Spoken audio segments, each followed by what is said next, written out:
On this episode of AV Week, we take a look at the polymorphic workplace of tomorrow. Zoom has auto update features and whether or not that's a good idea. And the SEN top 50 integrators globally. All that and more. Next on AV Week. The network for the AV industry. What are you listening to? This is AV. This is AVNation. This is AVNation. This is AV Week, episode 537, recorded Friday, December 3rd, 2021. Cow spotting.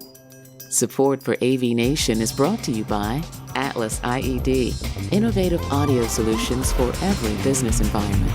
And by Atlona, the go-to provider for AV signal distribution and control in corporate, higher education, and residential spaces.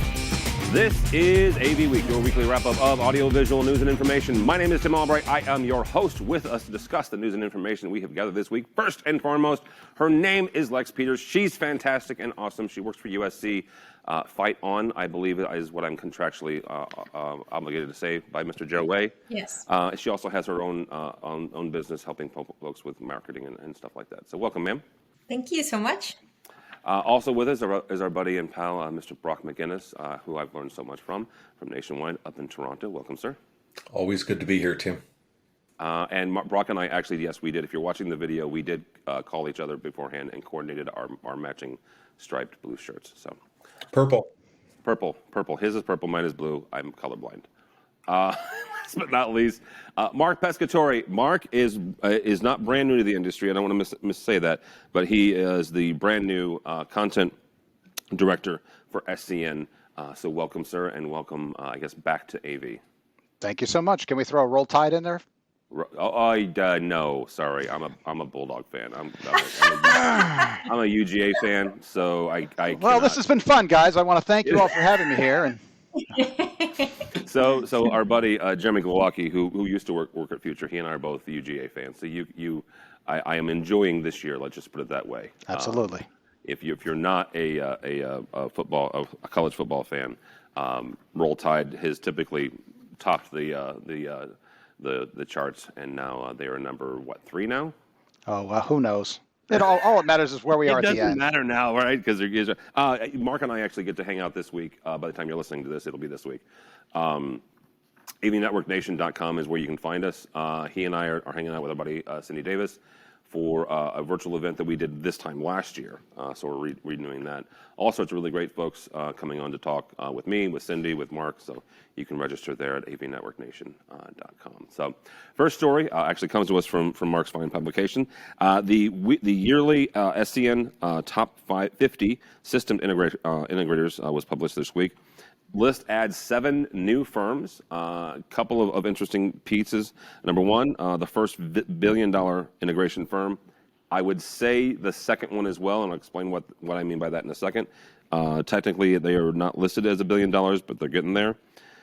Just like the 2020 list, this list averages out revenue from the last 2 years prior to COVID. Mark, you guys actually listed out the annual revenue, right? From that, it was self-reported. This is, and we'll get to that, why that matters in a second. But the last couple of years, because of COVID and everything, you guys are averaging. Top firm again is AVI SPL with 1.1 billion in revenue. Diversified sits at 900 million. Now, that's the one that I would say, had it been on a year-over-year, they probably would have hit $1 billion. I could be wrong, but they may have, right? The top 5 rounds out with Kinley, AVI Systems, and Ford AV. Applied Global Technologies from Kennesaw, Georgia, is the 50th. The AVI SPL sits at 1.1 billion. Applied, though, is at 10.5 billion, and we'll talk about that kind of spread in a second. Lex, I want to start with you. Lex works for USC, 100% a client, a customer of a lot of these folks. When you look at lists like this, and you look at the top 50 in the U.S. and then actually the top 50 kind of globally now, what does this list do for customers like you when you look at hiring somebody for a job? Well, to be honest, I feel like I've always really loved lists. And so if I'm looking at like a potential, then I think first of all, I would pick them based on our relationship with them and kind of the discussions we've had together. But this is a good list that kind of solidifies where they are and shows how much work that they've done and how it reflects in their revenue every year. So this is a great way to kind of solidify our choices, but I don't think it's an end all to everything. We're a big believer in underdogs, and I think a lot of companies are doing some really cool things with the UCC technology and everything. So not the end all be all, but this list is so cool, and it's great to see them on it. Does it introduce you to anybody new? Like you're like, oh, you're looking at the list and number 10 or number 13 or number whatever. I've never heard of them, but maybe I'll check them out. Or does that just not even figure in? Oh, to me, absolutely. But I'm also pretty new to the industry, coming in on like 5 years, I think. I still have a lot to learn. But I could imagine that my director and the higher ups are quite familiar with a couple of these. But then I also think that, AV is thriving in the pandemic. So I'm sure there are some new ones that are up and coming that we're not as aware of. And that's an exciting opportunity. All right. Mr. McGinnis, you and I somewhat joke, but it obviously Brock tends to fall around the time that I do this list every year. And we've had this conversation every year. We've had this conversation before. And I mentioned the fact that this is a self-reported list, right? Mark and his team does not have access to financials of AVI systems or AVI SPL or anybody else. This is self-reporting. This is the first year that I have to make a slight disclosure. I work for CTI. We did not submit, right? So Brock, from your perspective, and you've worked for some that have and some that haven't, why would a company self-report, or why would a company choose not to? So the choosing to report is easy. This is fantastic marketing. And my LinkedIn feed over the course of the past week has been absolutely filled with people thanking their employees for their dedication and, of course, all the money they made. And it's terrific. I mean, like Lex said, people do love lists, and there are some folks chasing really hard. Personally, I like digging into the details of the list. I typically run a little spreadsheet. I want to find out what people's average installation size is. I want to find out what their revenue per employee is, and to a certain extent, it's cow spotting, because if you can find the cows, you can find the cow patties. Okay. Because the business models seem to be very different. A company like AVI SPL averages $111,000 per installation. Diversified, based on their self-reported numbers, averages $36,000 an installation. Well, I know that's not true. Diversified does huge projects all over the world and does them very, very well. But what it says to me is that Diversified is doing a lot of box sales, right? That there's tens, if not hundreds of millions of dollars that don't impact actual installations. Revenue per employee is a similar thing. But I dig through them. I find new companies. I grieve for the companies that have fallen off or off the list from year to year and been consumed. I actually, spent a lot of years at a company that would have qualified to have been on that list. But like your firm, Tim, no way were we giving our competitors that much information about ourselves. Yeah. And I think that you just answered the second part of that question, right? Which is, why would someone choose not to? Absolutely. Right. Not that the list is important, and we'll get to Mark in a second, but because it does make great marketing, right? And we mentioned the fact, Brock mentioned the fact that some folks are not on that list. One I'll point out that was consistently on that was HB Communications, which was the most recent acquisition that Diversified made. That if revenue was the same year to year, that's kind of why I said Diversified should have been pushed over a bit over $1 billion, and most likely they'll make it next year, right? They'll make $1 billion next year. So. Mark, we'll bring you in on this. I kind of half jokingly, you did not make this list. You were brought in as it was kind of being made. But one thing that I want to look at for a second is the spread here, right? You have basically roughly $990 million between number 1 and number 50. You have a great spread between number 1 and number 5, quite frankly, right? It's once you get down to that 5 level, you've got, then you're getting to the hundreds of millions and below. Brock mentioned also the business model. The top 2 are private equity, right? And then you've got AVI Systems is employee owned, right? So you've got a couple different business models here. What do you make of that spread between the 1.1 billion, right, down to 10 million, and the fact that we've got 50 different companies in that spread? Well, I think it's a good question. And one thing I think it's always important to note, and something both you and Brock have brought up, is the fact that not everybody participates. Okay. Before I took this job, I was in PR, and one of my clients was a systems integrator. And for years, I could not get them to get on this list. They didn't want to share their information. Yeah. Finally, they did, and then I got this gig. So, but that worked out nicely. That wasn't me, but they finally agreed to share their information. But the fact is, a lot of companies aren't on this list because a lot of companies don't want to share that financial information. Again, this is all on the honor system. They're not going to let me go through the books.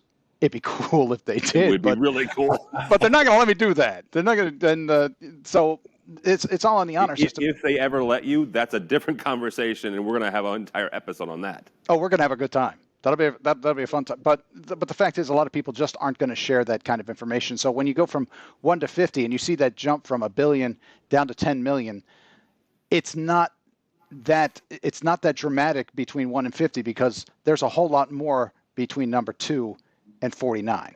Yeah, absolutely. All right, next story comes to us. Zoom announced this week an auto update feature for Mac OS and Windows machines. This update does not support Linux currently. I don't know why Zoom hates Linux, or maybe they just hate penguins. That's a geek joke, kids. This allows for machines to keep up with their software up to date for security and features. For individual users, it will be on by default, and I'm going to touch on that in a second. But for enterprise customers, those features are managed by your IT team. Brock, we're getting more and more into software and cloud-based systems when it comes to things that are feeding into AV systems, or things that are connected to the AV systems, or providing mission-critical components of AV systems. What are the dangers, and then what are the benefits of things like auto update, regardless of whether it's for feature sets or it's for security reasons? They start jacking around with the software here, and they change something, and suddenly X doesn't talk to Y anymore, right? Talking with somebody about Microsoft about a week or so ago, and some of the updates that they do, like with their OS, that sometimes jacks with Teams, and that's a system that they own, both of, right? Let alone, making sure that your software codec talks with your UC device. So what are the dangers, but also what are the benefits of this? Well, I'm hoping that Mark or Lex can come up with benefits. Because I don't think I'd sign a EULA that forced me to take an auto update. Okay. They're a POCs, and not every update that a manufacturer thinks is important or a software company is important to a user. What is important to users in audiovisual are stable systems, and a typical system might have programmable devices from 3 or 4 or 5 different vendors, and somebody pushes an update and it breaks the system. The other part of it is just the inconvenience. When does an auto update load? An auto update loads when you go to use that software. It doesn't load in the middle of the night. It doesn't load in the background. I play a Thursday night poker game. I missed the first game last night, or most of the first game, because my poker app needed an auto update, which crashed the app, forced me to shut my system down and then reload an app. an app that I've had for a long time. So the good part about that is that I lost less than I usually do. But I think auto updates are a pox. But that could just be me. That I don't think it is. I don't give my opinion much on this show, but I would agree with you in for the vast majority of it.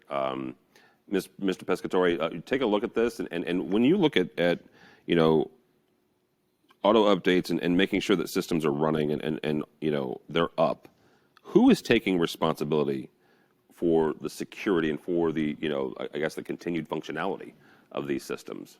Well, it's funny you say that because I have to go back to my production days, and I remember we'd have a you know, something that ran via computer, and you're sitting there going, why are you still using Windows 95 or something like that? You know, it's been updated several times. Then why is that? And they say, because it works. Don't touch it. And that's always in the back of my mind with these auto updates is people don't want to change what works, because what happens if it doesn't work when you change it? And as an integrator, Brock, I imagine this has got to drive you guys nuts, because suddenly out of nowhere, you know, customer B is saying, we didn't do a thing. I swear we didn't do a thing. We just updated ... and everything falls apart, right? Yeah, we had 34 Air Medias week before last go down in an installation because of an IT change that they wanted us to come in and, of course, fix for free. It just, yeah, it's awful. Yeah, Lex, you get to fix what just got fixed. Yeah, Lex, do you allow auto updates in your classrooms? I believe right now, from what I've heard, we do not have auto updates, but it is hard for us to update all of them for some reason because of security and integration and all of that.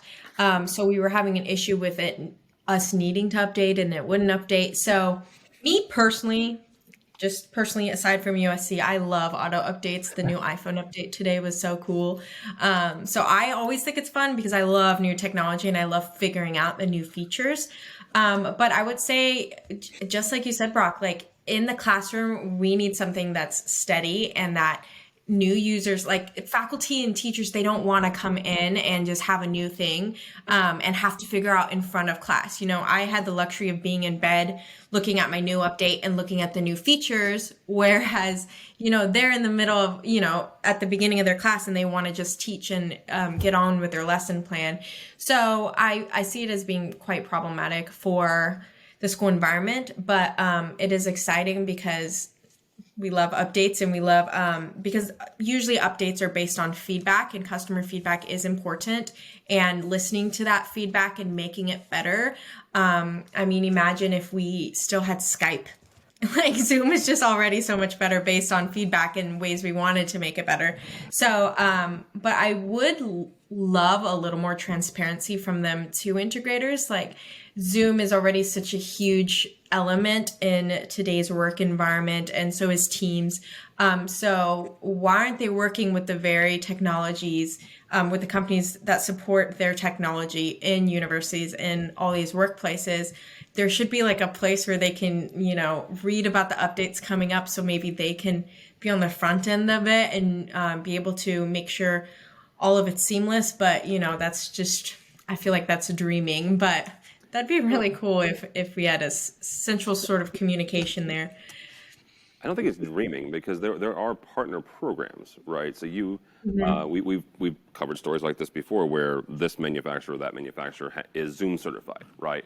Okay, and they get updates. Teams. And they get kind of in the back end, and they get some vision, but that doesn't help when either the software company is moving too fast, right? Because it's a security issue. Or they don't let them know everything, and then they push it out, right? So that's where, you know, hardware manufacturers, they do need to have a little bit of flexibility to, okay, now they've got the patch now let's put it through the paces, now let's put it through the hardware paces and adjust anything so they can do firmware updates when you do the software update. Yeah. All right, speaking of hardware manufacturers, Poly has unveiled a report detailing their view of the new workplace in 2022. The three main predictions are anytime working, which I find fascinating, and as opposed to 9 to 5, right? So anytime, and the next part of that is anywhere working, so working anywhere you want. And then an increase in quote unquote polymorphic offices that lean more on tools, not toys. Now, besides the fact that Poly decided to use the term polymorphic, which good on them. Great marketing. That really, but what they're really talking about is this is workspaces that allow for an increase in flexibility, not just in the number of workers, but also kind of in the types of connectivity that you want to do. Mark, we'll start with you on this. When it comes to Poly's report, what else can we look at? What else do we see coming down the pipeline as we ostensibly get out of COVID? And I will continue saying that until we are out of COVID. Omni, Mani, Chrome notwithstanding, we are going to get out of this. We will get back to work, but it will be different, right? So what else do we see coming down? Well, they're talking about these working at different times and not working within the typical 9 to 5 workday. As someone who's worked from home for 20 years, I call that Tuesday. I mean, this is not a new or exciting development.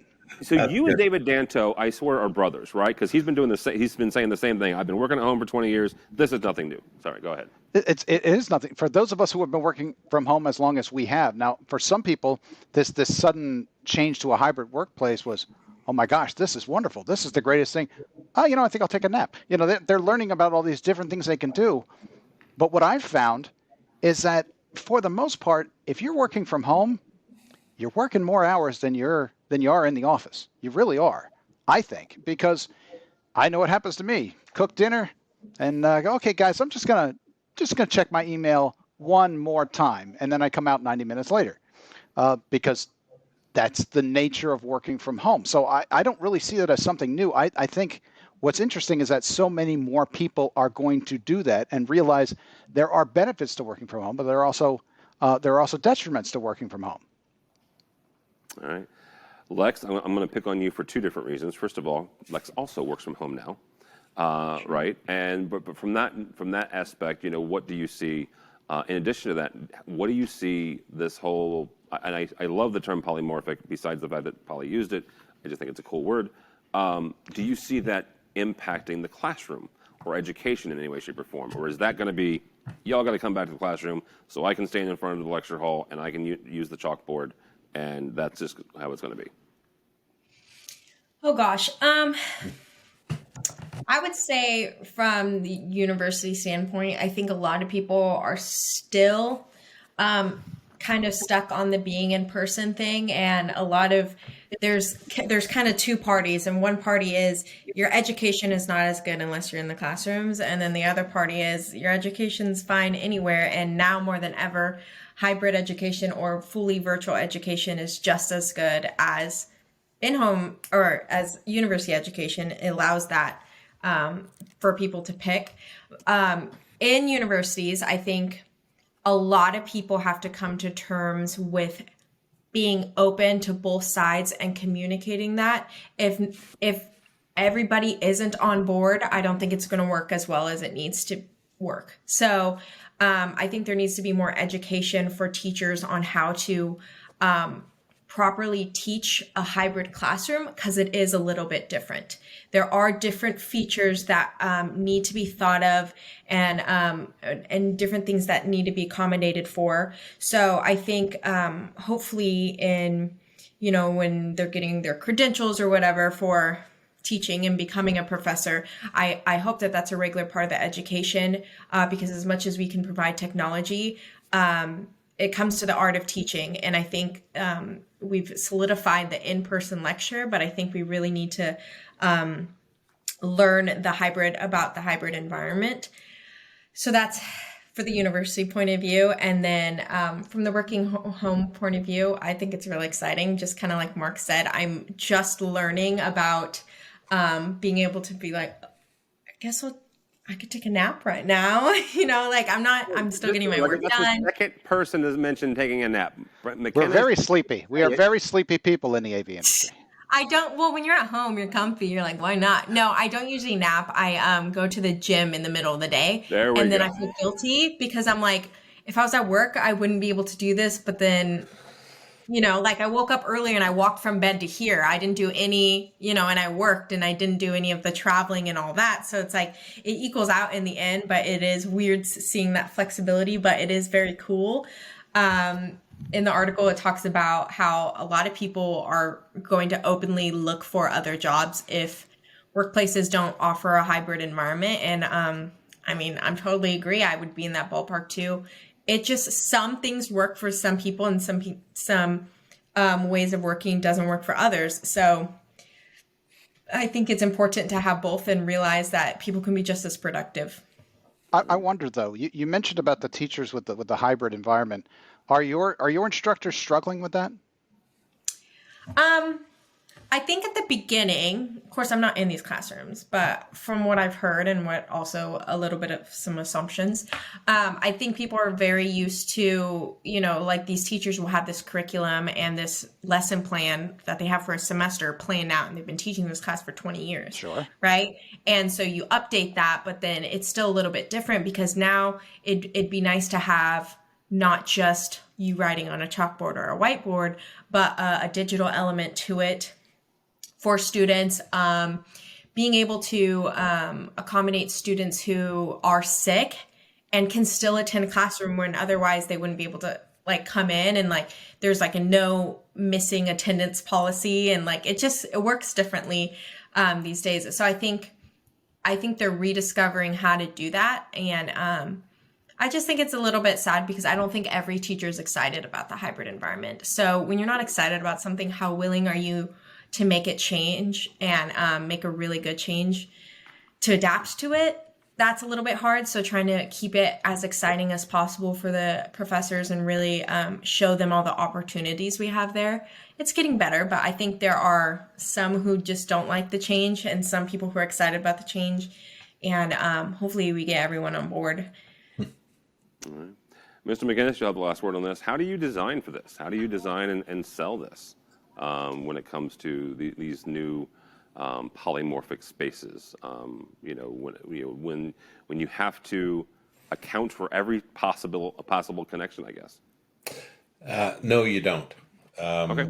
We, as an industry, we made that mistake for years, giving users 19 different options how they could use any given facility, and as a result, floors were like cheesecloth with all the floor box connections in it, and 96-way matrix switchers, and way too complicated.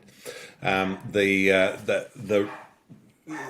I understood the polymorphic is that offices are going to be used differently, right? The key word is not the poly, it's the morph. This is not a desk that I'm going to go and sit down at every day from 9 to 5. Sometimes that's going to be a meeting room. Sometimes it's going to be a personal focus workspace. But I think that, and certainly the clients that I've been speaking with, it's about having a lot more open spaces that can be used for a large group, a combination of small groups, or just lounging. People being able to work in a comfortable mode rather than, here at the keyboard at your desk. Once you get used to working at a Starbucks or working at Lex's gym, the office seems almost too structured and a place where creativity and real live human-to-human communication might be squashed a bit. Well, just like you said, mine also, I just want to add in real quick, is dressing. I get to dress really comfortably, and that makes me happiest. I am more creative, period, than when I'm in a suit at work. Oh yeah, wearing pants really bugs me now. Please do not move the camera. Please do not move the camera. But Tim, these are fascinating times. Because I started my work career with a tie. Yeah. And I wore a tie every day, and the evolution through just giving up the tie was freeing, and now being able to give up pants is it's spectacular.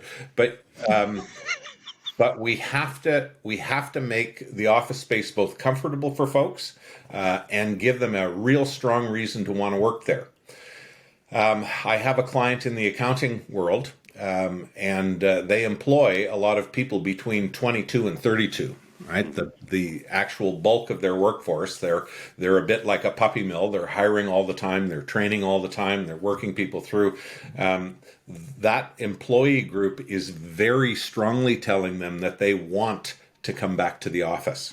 They want the social aspect. They want to get out of the condo that they share with 3 other people. They want to get out of mom's basement, and they want the energy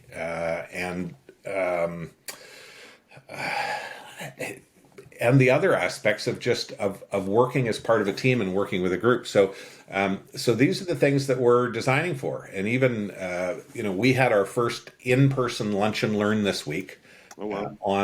On Wednesday, but we did not gather in a boardroom. We have a great big showroom, and we sat around on comfy couches. There's a, can I say big ass on TV? Sure. There's a big ass LED wall at the end. Everybody was 6, 8, 10 feet apart. People had lots of space, comfortable. There was no dress code, Lex, and nobody went home after lunch. Everybody stayed around and talked because we've so missed the water cooler and the collaboration and that personal touch, getting caught up on people's kids and what they think about their football team and all this kind of stuff that there's no time for generally on structured Zoom and Teams calls. So, poly is going to be a workplace is going to look very different to different people at different times. All right. That'll be a good place to stop. Thank you all so much. Lex Peters from USC and Ripple Studio. How do people connect with you, ma'am? At Nice One Lex on Twitter. Mr. McGinnis, thank you, sir, as always. How do people connect with you or nationwide? At Brock McGinnis on Twitter is great. And generally you can find me, just Google and I'm there somewhere. Don't Google me. Don't Google? My name is like a stripper and a volleyball player. Right. I don't really come up. Oh, that's beach volleyball. Just really quickly, it's 2 separate people? Yeah. Okay, I didn't know if it was a stripper and volleyball Stripper player. volleyball player. Yeah, okay. No. 2 different people, but yeah, definitely not me. The fact that Brock's not wearing pants has still got me. All right, I'm just going to Mr. Pescatori, thank you, sir, and congratulations again on the gig at SCN. How do people connect with you? Actually, we'd love it if they connected with us on LinkedIn. We have a brand new systems contractor news page. And by the way, this is a vertical stripe industry. I don't know where you've come from, but if you're not watching the video, Mr. Pescatori has a horizontal striped sweater, whereas Brock and I apparently we're following the rules, and we are those horizontal scroll lines are just not good. I was worried about the ziggies, man. Yeah, I was worried about the zigzags. Right. And I mentioned the fact that you can catch Mark and I this week, this Thursday actually, on the AV Network Nation virtual event. You can get hang out with us, and some really, really smart people. For Tim Albright, don't follow me on the Twitters because I legitimately am just it's Bears season and it's just horrible. But go by the website if you would please, AVNation.tv. That's AVNation.tv. You'll find this program and a host of others. And by the time this posts Monday morning, the AVNation Annual Reader's Choice Awards nomination process will be open. So here's how you do that. This is how it works. You go to avnation.com /avnation-best-of-2021-awards, or you're just going to go to this episode's page and Mitchell's going to put a link. There you go. So you are going to nominate whoever you want for whatever you want. The top 8 nominations will go into a battle royale the 1st of January, and that'll be a round-robin voting process. So here are the categories for this year. Best Virtual Event of 2021, Digital Signage Technologies, Projection Technologies, UCC Technology, AV Accessory, Best Microphone or Mic Technology, Speaker or Speaker Technology, AV Distribution, AV over IP, Mounting Technology, Tech Support, AV Education. We also have 2 new categories, the Best Stadium Innovation and the Best AV Project. And of course, the AVNation AV Professional of the Year. Mr. Neto has won. Mr. Joe Way has won. Our buddy from Ireland has won as well. So take a look and nominate whomever you'd like. You can nominate Brock. You can nominate Lex. You can nominate Mark. You can nominate anybody. The only person, if I won, that would be so confusing. The only person you can't nominate is me. And I guess technically you could nominate me, but it doesn't matter. I will not be up there. So I think we need a new award this year, Tim. For what? Actually has stock. Yeah. I'm not sure how snarky I want to get. So, but yeah. So you've got Neto's won twice, Justin Dawson's won once, and Joe's won once. Joe Way's won once. So you know what? Let's get a woman up there. Actually, nominate nothing but women for this award. Okay. Amazing idea. Nominate nothing but women. Oh my gosh, there's so many fantastic women. I don't know. Mark Coxon has been waiting his turn very patiently. He's not a woman. He'd give it up for a woman. He's not a woman. I mean, No. he's pretty. Mark's pretty, but he's not a woman. And I just said that while I'm recording. So hey, what do you? But is he a stripper volleyball player? He could be. That's, you know, He's kind of tall. He's kind of tall, and he could totally. He could be if he He wanted could be to if he wanted to be. Yeah. All right, so yeah, go by the website. I've gotten myself enough trouble now. AVNation.tv. That's AVNation.tv. Find this. Find the awards. Nominate whoever you want. Find our other podcasts as well. So all that and more at AVNation.tv. That's AVNation.tv. Thanks so much for listening. Thank you so much for watching. That's all the time we have for AV Week.